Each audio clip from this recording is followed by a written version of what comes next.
인문학자 에라스무스가 그리운 시대입니다.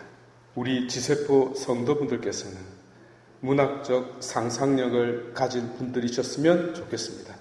말의 표현이란 참으로 묘해서 삶이 힘들 때는 위안이 되고 냉랭할 때는 웃음을 선사하고 심각할 때는 여유를 줍니다. 물론 사건을 보도할 때는 팩트가, 진실 여부를 가릴 때는 정확한 언어가 필요하겠죠.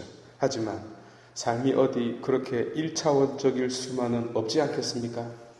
더군다나 궁극적인 진리의 길을 향하는 이들은 비유적이고 신비적이며 문학적 상상력을 발휘할 수 있어야 합니다. 왜냐하면 구원이 바로 그 표현 속에 담기기 때문입니다. 오늘 복음 말씀을 통해서 이를 살펴보았으면 합니다. 예수님께서 죽음을 향하여 발걸음을 떼고 있습니다.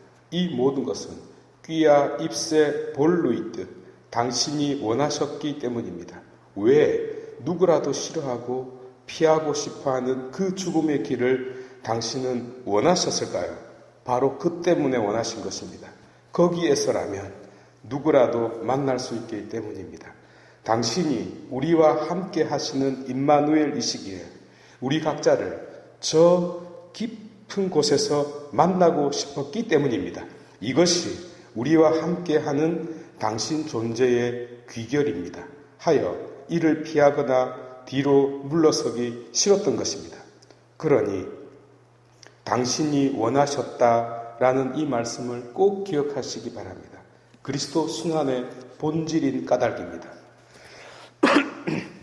어쨌든 그곳을 향하던 중 애꿎은 무화과 나무가 희생양이 되고 말았습니다. 당신처럼 말입니다.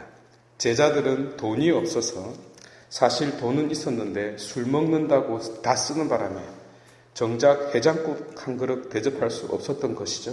속은 쓰리고 배는 고픈데 먹을 것은 없고 눈앞에 무화과 나무가 들어왔네요. 갑자기 새벽에 술 마시고 들어오는 남편을 발견한 양, 예수님다운 갱년기가 폭발합니다. 12월 31일 결혼했는데 그 다음날 1년이 지났는데 왜 애를 낳지 못하느냐고 소리치는 시어머니처럼 말이죠. 그때는 무화과 나무가 열매를 맺을 수 없는 철이었습니다. 상상을 좀 해봅시다. 무슨 뜻이었을까요? 웃자고 한 말을 심각하게 해석하고 까마귀 날자 배 떨어진 것을 어찌 연결하여 의미를 찾으려고 합니다. 베드로다운 단무지가 아닐 수 없네요. 물론 무화과 나무는 나름의 상징을 가지고 있습니다. 예레미야서 8장은 이스라엘의 운명을, 요엘서 1장은 불행을 상징합니다. 이사야 34장 역시 이를 비유합니다. 특히 호세아 9장은 바람난 아내의 상징으로, 특히 이사야 5장은 사랑에 배신당한 수뇌보인 남편이 아내를 포도밭에 빗대어 이스라엘을 혹독하게 꾸짖습니다. 무화과 나무는 아니지만 이와 다를 바 없는 것이죠. 이 무화과 나무는 그래서 말이 아니라 그 존재로서 말을 전하고 있습니다.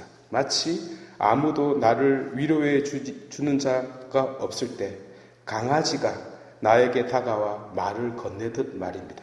하여 이 무화과 나무는 마치 빌라도 앞에 선 그리스도, 나아가 당신을 둘러싼 사람들의 소란스러운 한가운데에도 침묵으로 일관하는 분, 곧 아무 말이 없지만 무대를 장악하고 있는 그리스도의 신비를 전해주고 있는 상징입니다. 말하자면 그 많은 이들이 왔다 갔다 하지만 무대 위에는 당신과 말라버린 무화과 나무 한 그루만이 유독 눈에 들어오고 있는 것입니다. 대조적으로 말이죠. 예컨대 한 사람은 채찍질로 육신이 말라가고 다른 나무 한 그루도 똑같이 말라가고 있습니다. 하지만 침묵 속의 주인공은 영적으로 하느님과 깊은 대화를 통해 신적 인간 혹은 인간이 신적으로 살이 찌고 있습니다. 동시에 말하고 싶었지만 삶의 많은 것들을 말하지 못하고 있는 관객들과 오히려 깊은 대화를 나누고 있습니다. 이로써 당신을 바라보는 이들과 당신과 대화하는 이들을 살찌우고 있는 장면입니다. 왜냐하면 그 주제가 바로 인생의 열매였기 때문입니다. 그 열매가 다름 아닌 믿음이라는 것입니다. 그러니 믿음을 가벼이 여기지 말아야 할 이유가 되겠습니다. 믿음이 없는 본당은 그리스도께서 오셔서 깡그리 다 뒤엎어버립니다. 지세포 성도 여러분, 강한 표현 속에는 오히려 그 이상 강한 관심과 사랑이 녹아있지 않겠습니까? 우리가 조금만 문학적 상상력을 지닌다면 성경 말씀 속에서 참으로 풍요로운 보화들을 건져낼 수 있다고 생각합니다.